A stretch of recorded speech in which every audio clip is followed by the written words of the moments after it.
Hi, good morning. It's Jonathan Petty from the east coast of Aotearoa, New Zealand.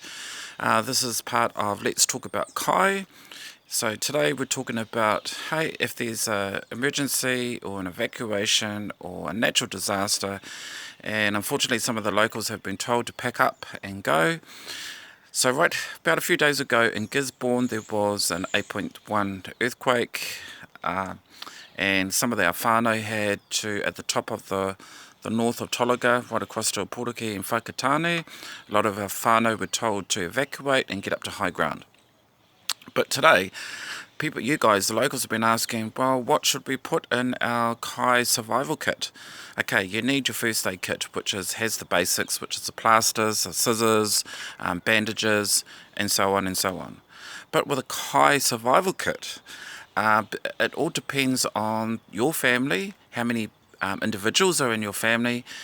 The only thing I can suggest is that if you're the organiser and you know your family, you know what you need to put in that Kai survival kit, and it's dependent on how many, well, could it be for weeks or for a month? Some of you locals were also telling me that you guys bury your Kai survival kit, which is a great and fantastic idea. For example, if you are told by the emergency services to piss off, evacuate your homes, you're able to, and when you're eventually able to go back to your home, you're able to dig up that Kai, and there's something there for you guys. But as you know, when there is emergency evacuation, we don't know what sometimes we're but just so coherent. All we want to do is get those family members in that car and off we go to those evacuation sites that the emergency services have told us to go to. Now, there's another thing too. For example, there was other families were telling me that they have hired out storage containers. You can hire them out every fortnight to a month, and they have been storing their Kai survivor kits in those storage containers around Gisborne.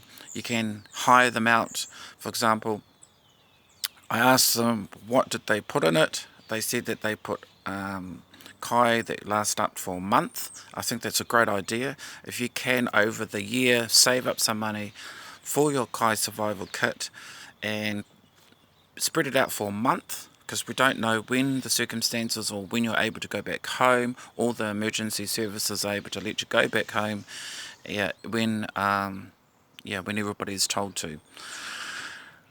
Some of you guys have been asking, what do you put in your Kai survival kit? Of course, canned foods are probably the best that I can suggest. Right after that would be water. So you need water, lots of it. For example, if there is a natural disaster and the piping blows, there's no water that's getting through the city or through to your home, you have available water. So yeah, canned foods, water, flour is always the best. What else? Powdered milk. You probably think, why powdered milk? Well, real milk will just go off. When you've got powdered milk, especially if you have children or youngborns, you've got milk available there for them. But again, if you are the organiser of your family, you know how much food each individual probably has in your family. For example, the 6'3", 16, 17-year-old will probably need more Kai than probably the little tiny kid. So only you know what each family member can eat and how long that they can eat. And maybe what we need to do is put menus in that Kai survival kit, so then you guys can follow menus that can help spread out that Kai also.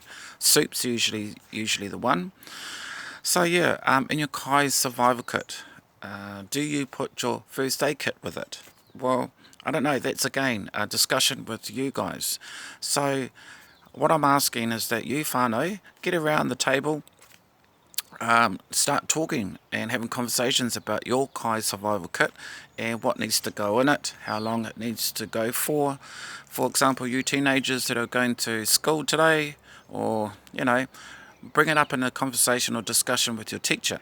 And maybe there can be other solutions on how you can and your family can survive if there is a natural disaster in your area. It doesn't have to be in Gisborne, it can be anywhere in New Zealand, it could be anywhere in the world.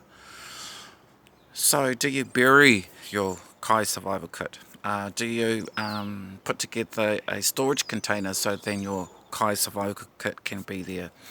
So, these are conversations and discussions that I want you in Gisborne, you whānau, you all you families, either you be all nationalities, get together, get around that table, start talking about a Kai survival kit, how big it is, how long it's going to be. Because sometimes when there is a natural disaster, we can't think of anything else but hurry up and getting in that car and pissing off. So do you take the car with the kids? What is with the Kai survival kit? How big is it going to be? How long it's going to last for? With your first aid kit plus blankets.